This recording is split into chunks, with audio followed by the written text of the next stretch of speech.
jiray dabaca iyo diin waxay ahaayeen saaxiib isjecel oo meel ku wada nool. Maalin maalmaha ka mid ah ayaa abaar soo wajahday dhulka ay ku noolaayeen, abaartii oo sababtay inay gaajoodaan. Dabacadii ayaa waxay ku dhahday diinka, nakeen diino ma isaga guurni dhulkan oo aan raadsano dhul barwaaqaysan. Waxay go'aansadeen inay isaga guuraan dhulkii ay ku noolaayeen, kadib way isaga tageen dhulkii gaajada ahayd. Markay cabbaar socdeen ayaa waxaa ka hor timid laba waddo, midna ay caddahay midna ay madowdahay.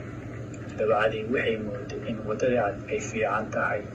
Waxay istiri iyuu diinka kaaga hormarin. Markaas ayay diinkii ku tiri, aniga waddada cad ayaan ka baxayaa, adigina waddada madow. Sidaas ayay diinkii ku qaadatay waddadii madowgeed.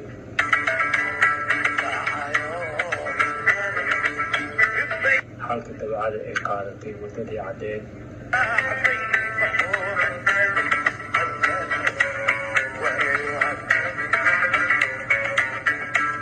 Cabbaar markay socdeen ayaa dabacadii waxay heshay guri jajaban oo meel kasta ka furfuran.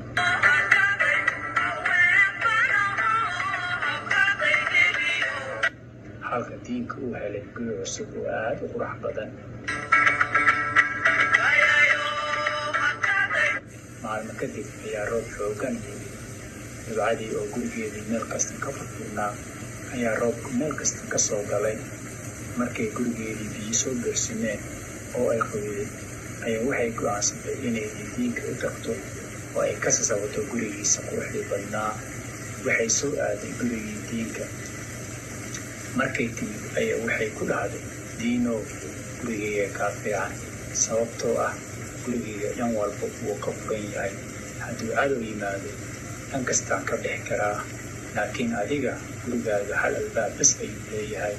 Hadduu albaabka cadow ka soo galo, meel kale aad ka baxsan kartid ma lahan. Diinka wuu ka diiday, wuxuu ku dhahay, kuma beddelaayo gurigayga. Dabacadii waxay ku tiri diinka, hadduu cadow ku soo weeraro, caawinaad ha i weydiisan.